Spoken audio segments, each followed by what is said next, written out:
Baik, Assalamualaikum warahmatullahi wabarakatuh.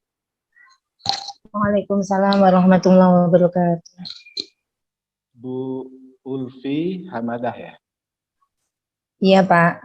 Silakan di recording. Sudah ya? Sudah. Baik ya Bu Ulfi yang ketiga ya hari ini. Bu Ulfi ngajar di mana? Di MI Plus Wali Songo Trenggalek Pak. Trenggalek, Jawa Timur. Trenggalek, Jawa Timur. Saya banyak teman dari Trenggalek sewaktu di Begitu. Kinara Pak. Iya. Baik Bu Ulfi Hamadah ya. Panggilannya Bu Ulfi ya? Nggih. Iya Pak. Baik ya. Tentu setiap guru ya, berharap menjadi guru profesional. Ya, guru profesional. Tentu untuk menjadi guru profesional, ya, apa saja yang mesti dilakukan Bu Ulfi? Untuk menjadi guru profesional yang pertama harus mempersiapkan RPP terlebih dahulu, karena pegangan dalam guru itu untuk melangkah itu yang pertama yaitu RPP Pak. RPP-nya juga harus sesuai dengan kaidahnya, yaitu kaidah yang ada pada kata kerja yang sudah disiapkan itu, yang terutama untuk hotnya yaitu pada C4, C5, dan C6. Tuh Pak. Untuk gimana Pak? Baik, untuk membuat RPP. Tadi ada Bu Ulfi sampaikan ya, ada cara hots ya, pakai KKO yang ada di taksonomi Bloom berarti ya? Ya, taksonomi Bloom, ya Pak. Ya, ada C4, C5, C6. Ya.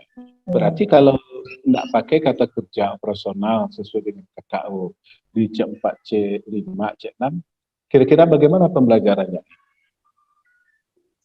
Dalam pembelajarannya saya jelaskan mulai dari awal ya Pak ya. Dalam RPP-nya yang pertama, langkah dalam membuat RPP yang pertama yaitu menganalisis SKL, di mana SKL itu nanti saya menganalisis KD yang ada pada KMA 183, apakah dalam analisis dalam kata kerja yang ada dalam KD yang sudah disiapkan dalam 183 itu sudah C4, C5 atau C6.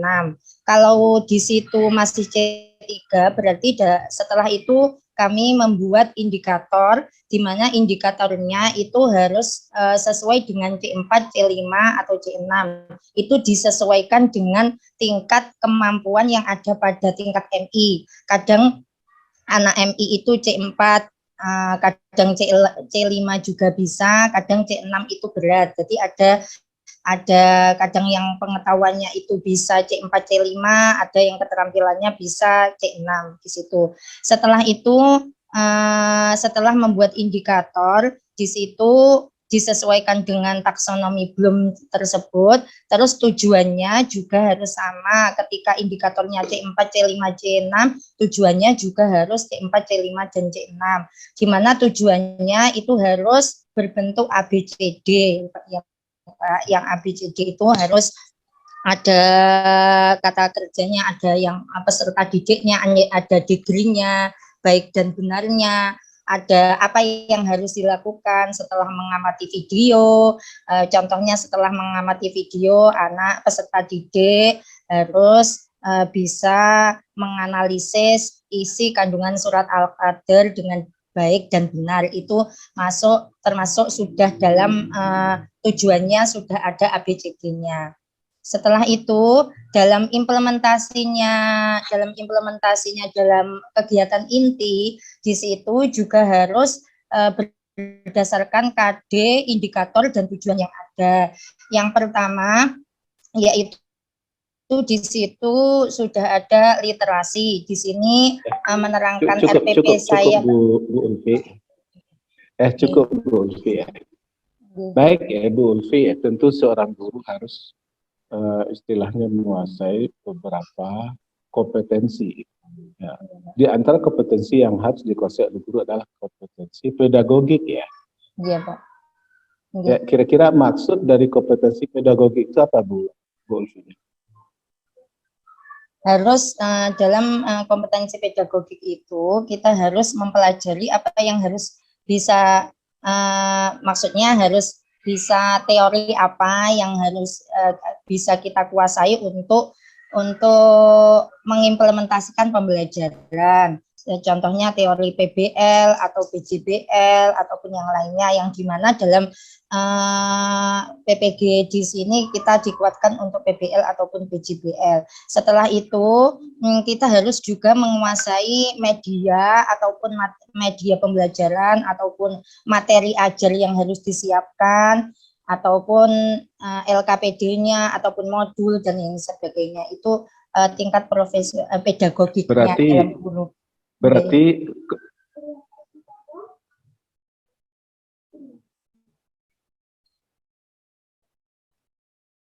maaf Pak, tidak kedengaran. Pedagogik ya. Ada lagi kompetensi profesional, itu apa maksudnya? Profesional itu penguasaan materinya Pak. Ya, penguasaan materi. Umpamanya ya. di kelas macam-macam tingkat kecerdasan murid. Kan wajar ya, biasa ya. Ada yang pintar, ada yang biasa-biasa saja, ada yang malah lambat sekali. Kira-kira Bu Ulfi menghadapi tingkat kecerdasan yang beragam di kelas itu bagaimana?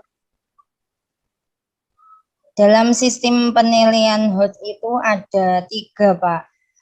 Yang pertama yaitu sikap, yaitu penilaian sikap, penilaian diri, ada penilaian teman, terus ada penilaian pengetahuan, dan juga ada penilaian keterampilan. Dalam kadang anak yang tidak bisa dalam pengetahuannya itu kadang sikapnya bagus, ada yang pengetahuannya bagus tapi dia tidak terampil, ada yang terampil juga pengetahuannya bagus juga sopan gitu. Jadi ada poin-poinnya tersendiri dalam penilaian 3 penilaian itu dalam anak Pak. Itu bisa diseimbangkan gitu. Tadi ya, umpamanya di kelas itu ada yang cerdas, ada yang sulit sekali daya tangkapnya. Jadi bagaimana metode apa yang pas yang dipakai oleh Bu Ulfi untuk menghadapi keberagaman kecerdasan muridnya? Dalam keberagaman kecerdasan murid ya Pak, saya yang pertama yaitu menilainya dengan pengetahuan dulu, terus memilah yang pengetahuannya bagus dikelompokkan dalam yang penilaian bagus. Kalau pengetahuannya kurang itu perlu bimbingan lagi dalam pengetahuan itu, kalau bisa nanti ada jam-jam tertentu untuk mendalami materi yang belum bisa, seperti itu. Ya, kan bisa misalnya memakai strategi cooperative learning, istilahnya berdiskusi di kelompok dan memanfaatkan teman yang cerdas mengajarkan teman sebayanya. Kan bisa ya? Iya bisa Pak. Kita kan guru kan hanya bisa, guru kan bisa sebagai fasilitator, hanya memfasilitasi, diskusilah kalian. Setiap kelompok itu ada yang cerdas, supaya bisa mereka menularkan kecerdasannya kepada temannya. Itu caranya. Bu Ulfi ya? Iya. Memakai metode PJBL ya Pak. PBL. Kira-kira kalau PBL itu dalam pembelajaran Quran hadis apa contohnya? Problem based learning. Problem based learning dalam Quran hadis, kemarin saya dalam RPP saya itu menerangkan tentang surah Al-Qadar Pak. Dalam surah Al-Qadar yang pertama yaitu menampilkan gambar di mana yang ada dalam PowerPoint di situ untuk stimulus anak dalam mengkaitkan pengalaman yang ada yang sesuai gambarnya itu pengalaman yang ada. Terus di situ ada orang sholat, ada anak yang bisa ngimami, ada anak yang berdoa di malam hari. Di situ anak disuruh untuk guru menstimulus anak untuk agar bisa bertanya apakah kaitannya gambar itu dengan surah Al-Qadar. Baru nanti guru menyiapkan video tentang pembelajaran Al-Qadar. Di situ ada videonya saya buat sendiri. Di situ ada tentang pengertian, arti dan isi kandungan, asbabun nuzul dan lainnya. Setelah itu anak berdiskusi untuk memecahkan masalah yang ada dalam surah Al-Qadar itu. Di situ Baik, untuk PBL-nya. Bu Ulfi. Baik Bu Ulfi, tadi kata Bu Ulfi materi tentang surah Al-Qadar ya. Yang di RPP ya. Iya. Itu yang dipraktekkan sewaktu PTC kemarin itu juga ya? Iya, Pak. Iya. Surah Al-Qadar. Iya, Pak. Baik, kita ingin lihat Bu Ulfi mempraktekkan mengajar. Silakan diambil sisi transfer of knowledge-nya saja. Boleh pembukaan sedikit, kemudian materi, kemudian penutup. Silakan Bu. Tidak perlu menampilkan videonya ya Pak ya, cukup pembelajarannya ya Pak. Oh ya. Tidak perlu video. Assalamualaikum warahmatullahi wabarakatuh. Selamat pagi anak-anak, bagaimana kabar kalian? Semoga sehat selalu. Sebelum pelajaran dimulai, marilah kita berdoa dulu bersama-sama. Bismillahirrahmanirrahim. Raditu billahi rabba wa bil islami dina wa bi Muhammadin nabiyyan wa rasula. Rabbi zidni ilma warzuqni fahma waj'alni minas sholihin. Amin ya rabbal alamin. Semoga dalam berdoa bersama-sama ini kita nanti bisa mendapatkan ilmu yang barokah fid dini wad dunya wal akhirah. Amin. Setelah itu Ustazah akan mengabsen kalian. Apakah yang ada yang tidak masuk? Nihil Ustazah. Ya, alhamdulillah semuanya sehat semuanya. Setelah itu, apakah di sini ada yang tidak berseragam? Tidak Ustazah, semuanya berseragam. Alhamdulillah. Besok kalau ada yang tidak berseragam harus seragam ya, agar sama dengan yang lainnya dan mentaati peraturan sekolah itu perlu. Ya. Sebelum pelajaran dimulai, Ustazah akan menyampaikan tujuan pembelajaran kita nanti, yaitu tentang memahami arti dan isi kandungan surat Al-Qadar. Jadi dalam hari ini kalian harus bisa menganalisis arti Al-Qadar dan juga memahami isi kandungan surah Al-Qadar. Itulah tujuan pembelajaran kita nantinya. Setelah itu Ustazah akan memperlihatkan gambar yang ada dalam tayangan PPT di atas. Ya, dilihat semuanya.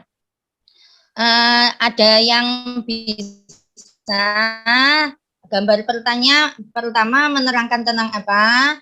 Gambar pertama menerangkan tentang anak yang sholat berjamaah Ustazah. Gambar kedua menerangkan tentang apa? Gambar kedua menerangkan tentang sholat malam Ustazah. Gambar yang ketiga apa? Gambar yang ketiga yaitu anak yang tadarus. Ya, di situ apakah kaitannya dengan surah Al-Qadar? Kaitannya yaitu dalam surah Al-Qadar itu yaitu dalam malam Lailatul Qadar kita harus berlomba-lomba dalam beribadah. Di antaranya yaitu sholat malam, tadarus, dan sholat tarawih. Dan juga kalian juga harus bisa percaya diri dalam menjadi imam teman-temannya. Itu kaitannya dengan sikap percaya diri yang ada dalam KI 2 di situ. Terus setelah itu kalian Ustazah akan menampilkan video tentang surah Al-Qadar, didengarkan dan dilihat dengan baik ya. Nanti ada diskusi yang ada akan menjawab dalam LKPD yang sudah Ustazah sebarkan. Terus video tentang surah Al-Qadar sudah ya, sudah Ustazah tampilkan, sudah semuanya paham ya. Sekarang Ustazah membagi dalam satu kelas itu ada 3 kelompok, yaitu yang pertama, kelompok pertama akan mencari lafaz dan arti surah Al-Qadar. Kelompok kedua akan mencari asbabun nuzul surah Al-Qadar. Kelompok 3 yaitu mencari isi kandungan surah Al-Qadar. Sudah semuanya? Sudah. Nah, ayo perwakilan kelompok 1, 2, dan 3, satu dulu mempresentasikan. Setelah anak pertama mempresentasikan, ada tanggapan? Ya, presentasi teman saya sudah bagus, Ustazah. Kelompok 2 dan 3 sudah bagus. Di situ ada tanggapan, pertanyaan-pertanyaan. Terus setelah itu, setelah diskusi selesai, apa yang bisa kalian ambil hikmahnya dalam mempelajari surah Al-Qadar ini tadi? Ayo siapa? Ya saya Ustazah. Hikmahnya yang pertama, saya lebih yakin bahwa Al-Quran itu diturunkan kalamullah yang diturunkan oleh Allah pada Nabi Muhammad melalui malaikat Jibril, di mana saya setelah belajar tentang surah Al-Qadar, saya semakin yakin tentang kitab kita Al-Quran. Yang kedua, ayo siapa lagi yang bisa mengambil hikmah dari surah Al-Qadar? Saya Ustazah, saya bisa mengambil hikmah bahwa dalam Lailatul Qadar itu kita harus berlomba-lomba dalam beribadah.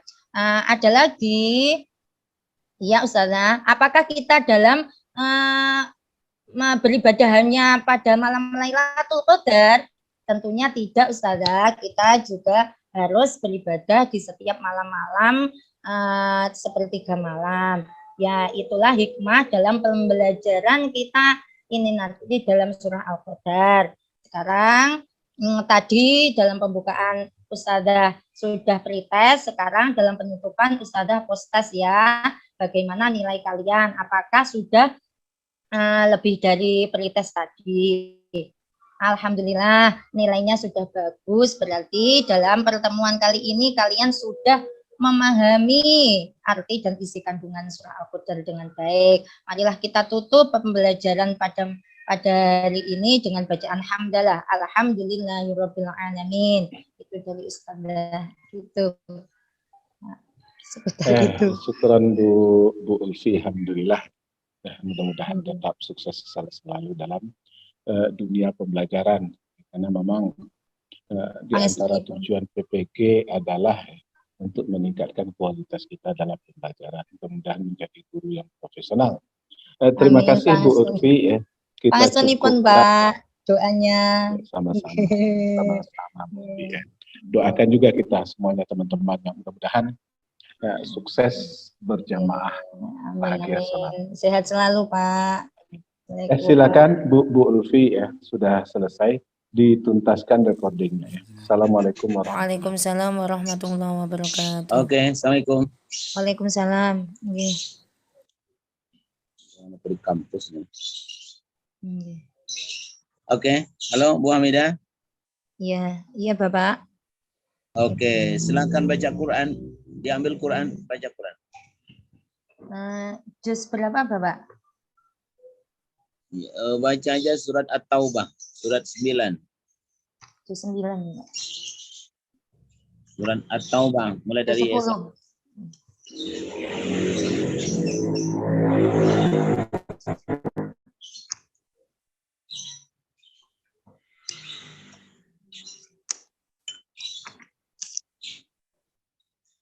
A'udzu billahi minasy syaithanir rajim. bara'atum minallahi wa rasulihi ilal ladzina ahadtum minal musyrikin fasihu fil ardi arba'ata ashhurin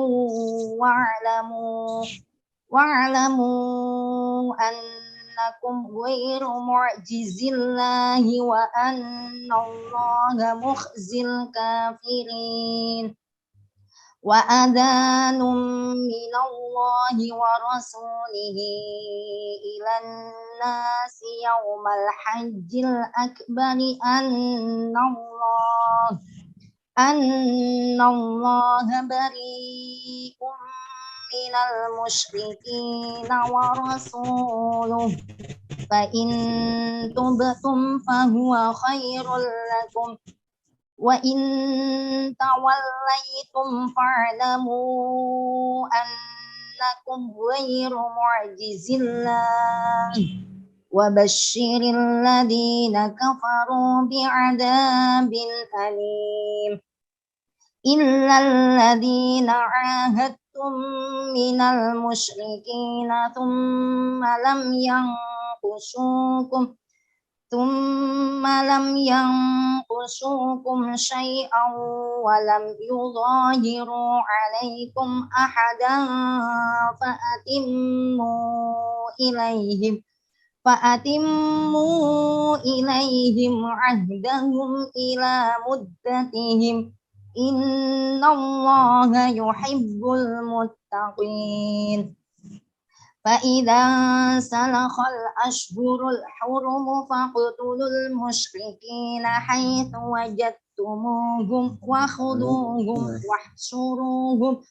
واحصروهم واقعدوا لهم كل مرصد فإن تابوا وأقاموا الصلاة وآتوا الزكاة فخلوا سبيلهم innallaha ghafurur rahim wa in ahadum minal musyrikin istajaraka fa'ajirhu hatta yasma'a kalamallahi thumma ablighu ma'manah dzalika bi annahum qaumun la ya'lamun. Coba dibuka, coba ditulis surat Al-Kautsar. Ya, Bapak. Dengan spidol ya, dengan spidol. Siap.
Ini Bapak.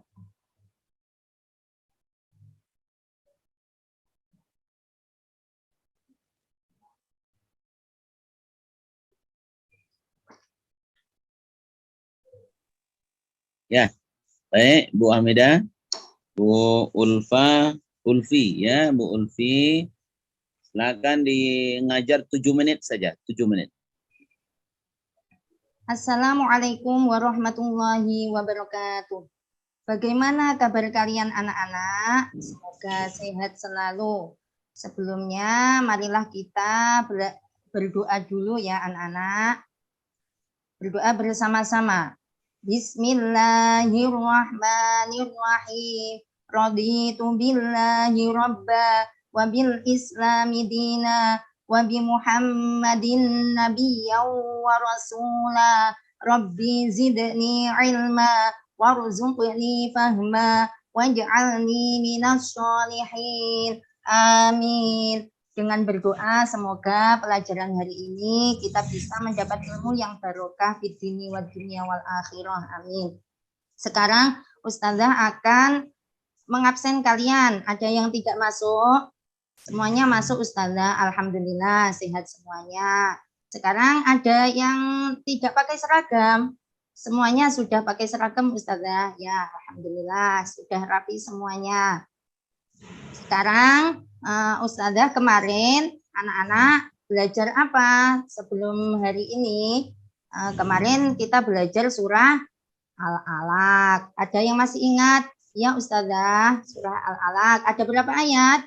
Ada 19 ayat. Sekarang pada hari ini kita akan belajar surah Al-Qadar. Ya, surah Al-Qadar. Di mana Ustazah akan menyampaikan tujuan pembelajaran pada surah Al-Qadar. Nanti kalian diharapkan yang pertama kalian bisa menganalisis arti surah Al-Qadar dan juga bisa menganalisis isi kandungan surah Al-Qadar. Itulah tujuan pembelajaran kita hari ini. Sebelum pelajaran kita dimulai, Ustazah akan pretest dulu ya. Siapa nanti yang sudah menguasai surah Al-Qadar. Ya, sudah pretestnya. Nilainya masih di bawah KKM. Berarti kita lanjutkan pembelajaran surah Al-Qadar. Yang pertama, Ustazah akan menampilkan slide, di mana slide ini nanti ada gambar tentang bagaimana kita mengartikan atau mengaitkan gambar dengan materi hari ini. Gambar pertama, ayo siapa yang bisa menjawab gambar pertama? Gambar pertama tentang anak yang sholat berjamaah Ustazah, ya. Ya, betul. Gambar yang kedua tentang apa? Tentang anak yang tadarus Ustazah. Ya, betul. Gambar yang kedua, yang ketiga, gambar apa? Gambar anak yang berdoa pada malam hari. Ya. Terus apa kaitannya dengan surah Al-Qadar? Di mana? Ya, saya Ustazah kaitannya yaitu pada malam Lailatul Qadar. Pada malam Lailatul Qadar itu kita disuruh berlomba-lomba dalam beribadah, diantaranya yaitu sholat malam, tadarus, dan berdoa. Ya, itulah literasi pada hari ini. Kemudian kita Ustazah akan menampilkan video tentang pembelajaran surah Al-Qadar. Ya. Di situ videonya menjelaskan apa itu surah Al-Qadar, bagaimana cara membacanya, apa itu artinya, terus apa asbabun nuzulnya, terus apa itu isi kandungannya, dan lain sebagainya. Sudah ya, videonya sudah diamati ya. Setelah diamati, apa yang bisa kalian pahami tentang surah Lailatul Qadar? Ya, Ustazah, di situ ada tentang bacaan surah Al-Qadar dan lain sebagainya. Terus sekarang Ustazah akan membentuk kelompok ya. Dalam satu kelas nanti Ustazah akan membagi 3 kelompok. Kelompok pertama yaitu akan membahas atau bersama-sama berdiskusi tentang arti dan lafaz surah Al-Qadar. Kelompok kedua yaitu tentang asbabun nuzul surah Al-Qadar. Yang kelompok 3 yaitu tentang isi kandungan surah Al-Qadar. Ya, sudah diskusinya? Sudah Ustazah. Sekarang maju ke depan perwakilan dari kelompoknya. Ya. Terus bagaimana tanggapan kelompok kalian dalam presentasi? Sudah bagus, Ustazah? Ya, terima kasih. Setelah diskusi ini, apa kalau hikmah yang bisa kalian ambil dalam mempelajari surah Al-Qadar ini tadi? Ya, saya Ustazah, hikmahnya yang pertama yaitu saya semakin yakin bahwa Al-Quran kitab Allah yang diturunkan yang diturunkan melalui malaikat Jibril kepada Nabi Muhammad. Ya, terus bagaimana apa hikmah yang bisa kalian ambil lagi? Yang kedua yaitu kita harus berlomba-lomba dalam beribadah pada malam Lailatul Qadar. Ya, apa hikmah yang ketiga yaitu apakah dalam beribadah hanya pada malam Lailatul Qadar? Tidak, Ustazah. Pada malam-malam yang lain juga kita harus berlomba-lomba dalam beribadah. Itulah hikmah dari pembelajaran pada hari ini. Sekarang kita post-tes ya. Bagaimana nilai kalian setelah pembelajaran pada hari ini? Alhamdulillah nilai kalian setelah pembelajaran hari ini sudah sangat meningkat, berarti berhasil dalam pembelajaran hari ini. Itulah yang dapat Ustazah sampaikan. Ada kurang lebihnya minta maaf. Wassalamualaikum warahmatullahi wabarakatuh. Sudah, Mbak. Ya, udah hebat ngajarnya. Ya, hebat ngajar. Karena besok ini mau jadi guru profesional lagi, ya. Sehingga akan diberi gaji tambahan oleh pemerintah, ya. Mudah-mudahan lulus nanti ya. Alhamdulillah pangestunipun, doanipun Pak. Banyak doa ya. Lebih lanjut nanti tetap ditingkatkan kemampuannya Ibu Ulfi ya. Siap. Apalagi kalau untuk di tingkat SD itu butuh kita mengajar anak-anak yang mereka ya dalam istilah psikologi mereka masih tabula rasa dia. Tabula rasa dan mereka tidak apa yang diajari mereka langsung terima, dapat ya kan. Jadi saya kira memang perlu guru-guru SD, guru MI ini banyak membaca lagi lebih dalam sehingga materi-materi itu memang tidak hanya sekedar transfer of knowledge tapi juga transfer value-nya. Value itu sangat penting saya kira. Misalkan Al-Qadar. Cerita Al-Qadar tidak selesai dengan membaca 5 ayat itu, tidak sebatas menjelaskan asbabun nuzul, tapi apa yang terkandung di balik itu. Misalkan bahwa Quran Allah turunkan pada malam Qadar di Lauhil Mahfuz yang prosesnya ke Baitul Izzah yang sampai ke Sama'id Dunia yang diturunkan 17 Ramadan yang hari ini peringati sebagai nuzulul Quran. Nantinya jadi banyak yang mesti dipelajari lebih lanjut kaitan dengan materi itu supaya anak-anak lebih cepat pandainya dari usianya ya. Dia anak-anak cerdas dia dengan cerdasnya seorang guru profesional. Oke, saya kira demikian. Terima kasih Bapak pangestunipun. Dipanggil temannya yang lain. Ya, siap. Saya masuk. Yes.